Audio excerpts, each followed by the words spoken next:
Assalamualaikum warahmatullahi wabarakatuh. Perkenalkan, nama saya Ginanjar Hastawinata dengan NIM B1B1210067. Jadi di sini saya akan memaparkan materi mengenai otonomi daerah Indonesia, yang mana ini merupakan salah satu tugas dari mata kuliah pemerintahan daerah.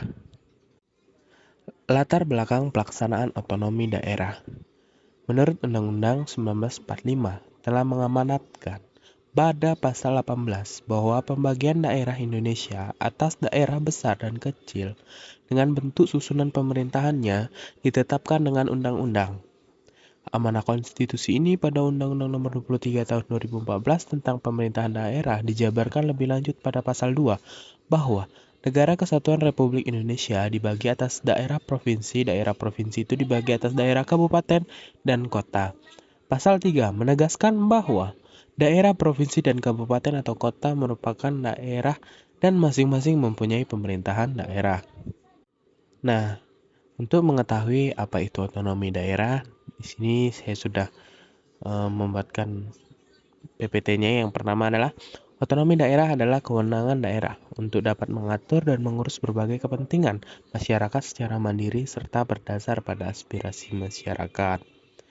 Namun, sedangkan menurut Undang-Undang Nomor 23 Tahun 2014 tentang pemerintahan daerah, otonomi daerah adalah hak, wewenang, dan kewajiban daerah untuk mengatur dan mengurus pemerintahan dalam taraf kepentingan masyarakat.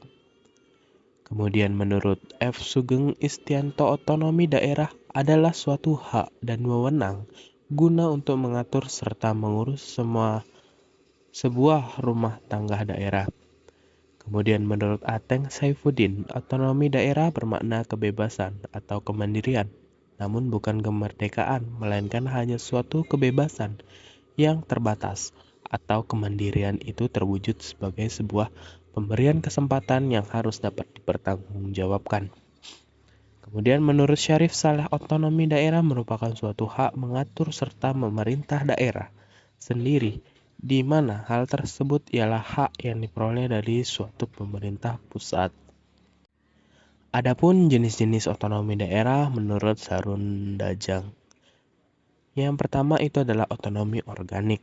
Kemudian yang kedua adalah otonomi formal, yang ketiga adalah otonomi material, yang keempat adalah otonomi real, yang kelima adalah otonomi nyata. Nah, kemudian mengapa diperlukan otonomi daerah?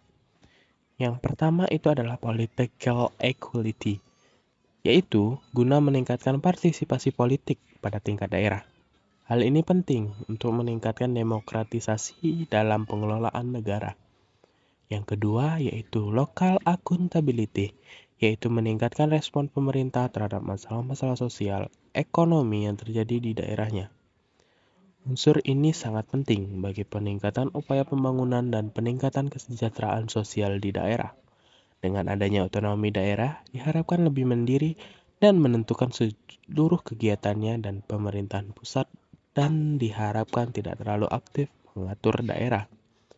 Yang ketiga adalah local responsiveness, yaitu meningkatkan kemampuan dan tanggung jawab pemerintah daerah dalam mewujudkan hak dan tanggung jawab pemerintah daerah dalam mewujudkan hak dan aspirasi masyarakat di desa atau di daerah. Hal ini sangat penting, artinya dalam rangka meningkatkan pertumbuhan ekonomi dan kesejahteraan sosial di masing-masing daerah. Nah, kita mulai masuk ke dalam pembahasannya. Nah, Undang-Undang Nomor 23 Tahun 2014 tentang pemerintahan daerah pada dasarnya mencoba memperbaiki kelemahan Undang-Undang Nomor 32 Tahun 2004 tentang pemerintahan daerah, yaitu memperjelas konsep desentralisasi dalam negara Kesatuan Republik Indonesia dan memperjelas pengaturan dalam berbagai aspek penyelenggaraan pemerintahan daerah. Selain itu, Undang-Undang Nomor 23 Tahun 2014 memuat pengaturan baru sesuai dengan dinamika masyarakat dan tuntutan pelaksanaan desentralisasi. Lain pengaturan tentang hak warga untuk berpartisipasi dalam penyelenggaraan pemerintahan daerah, adanya jaminan terselenggaranya pelayanan publik dan inovasi dalam penyelenggaraan pemerintahan daerah.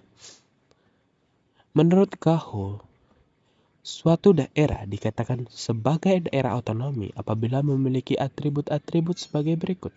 Yang pertama, mempunyai urusan tertentu yang disebut urusan rumah tangga daerah. Urusan rumah tangga daerah ini merupakan urusan yang diserahkan oleh pemerintah pusat ke daerah.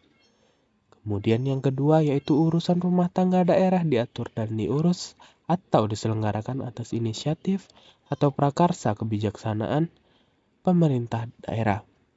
Yang ketiga, untuk mengatur dan mengurus rumah tangga daerah tersebut, maka daerah memerlukan aparatur sendiri yang terpisah dari aparatur pemerintah pusat yang mampu menyelenggarakan urusan rumah tangganya sendiri.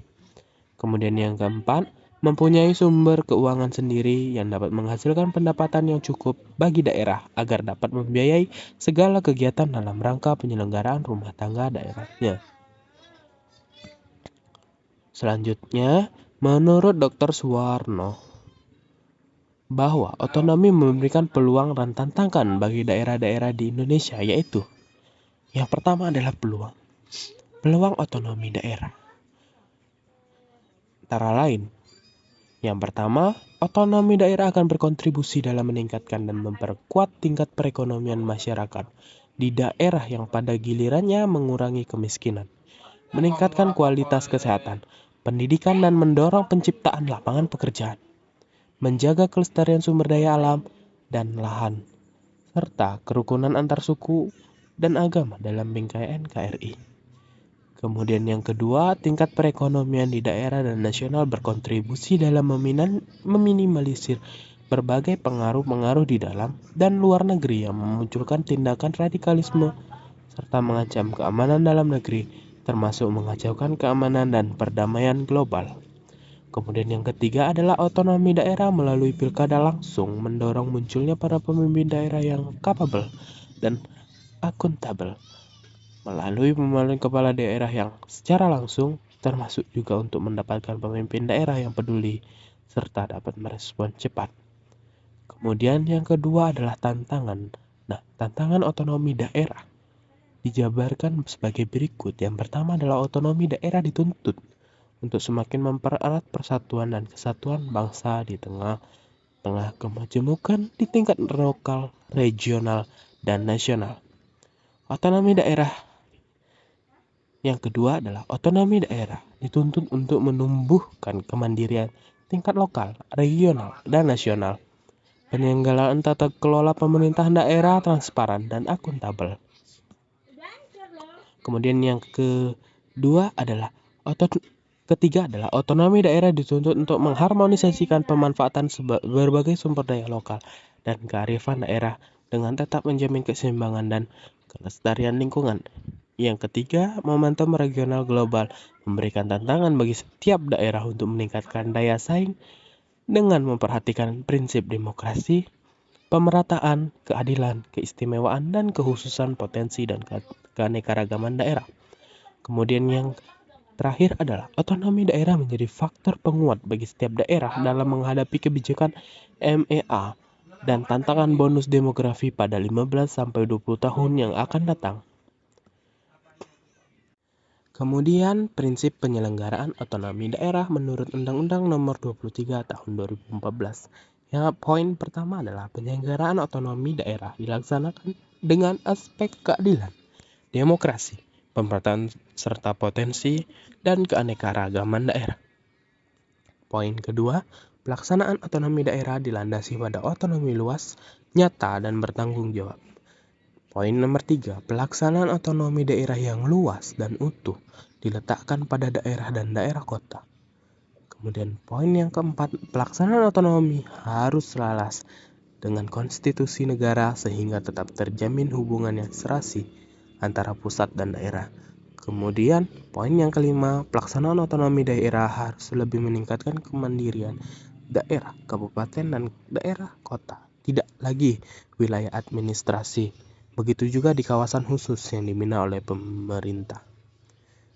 Poin yang keenam adalah pelaksanaan otonomi daerah harus lebih meningkatkan peranan dan fungsi badan legislatif daerah, baik sebagai fungsi pengawasan, fungsi legislatif, mempunyai fungsi anggaran atas penyelenggaraan otonomi daerah. Kemudian poin yang ketujuh, pelaksanaan dekonsentrasi diletakkan pada daerah provinsi dalam kependudukan sebagai wilayah administrasi untuk melaksanakan kewenangan pemerintah tertentu dilimpahkan kepada gubernur sebagai wakil pemerintah. Kemudian poin yang terakhir, pelaksanaan asas tugas pembantuan dimungkinkan tidak hanya di pemerintah daerah dan daerah kepada desa yang disertai pembiayaan, sarana dan prasarana, serta sumber daya manusia dengan kewajiban melaporkan pelaksanaan dan mempertanggungjawabkan kepada yang menugaskan. Nah, sampai pun di materi saya yang terakhir, yaitu kesimpulan. Pada dasarnya, pemberian otonomi kepada daerah bertujuan untuk memenuhi kepentingan bangsa secara keseluruhan, yaitu upaya lebih mendekati tujuan-tujuan penyelenggaraan pemerintah untuk mewujudkan cita-cita masyarakat yang lebih baik, suatu masyarakat yang lebih adil dan lebih makmur, dan ditujukan untuk pemberian, pelimpahan, dan penyerahan sebagian tugas-tugas pemerintah dengan ditetapkannya otonomi daerah untuk mengurangi beban pemerintah pusat dalam bidang urusan pelayanan kepada masyarakat agar tercapai pelayanan yang efektif dan efisien. Penggunaan sumber daya yang lebih efisien, menetapkan perencanaan pembangunan, meningkatkan partisipasi masyarakat dan meningkatkan kesatuan dan persatuan, serta lebih meningkatkan pendemokrasian. Dengan demikian, otonomi daerah tidak hanya sekedar pelimpahan urusan pemerintahan dari tangan pemerintah pusat ke pemerintah daerah, tetapi jauh lebih luas perspektif dan dimensinya. Baik, pada kesempatan ini saya ucapkan terima kasih karena sudah menonton video materi saya.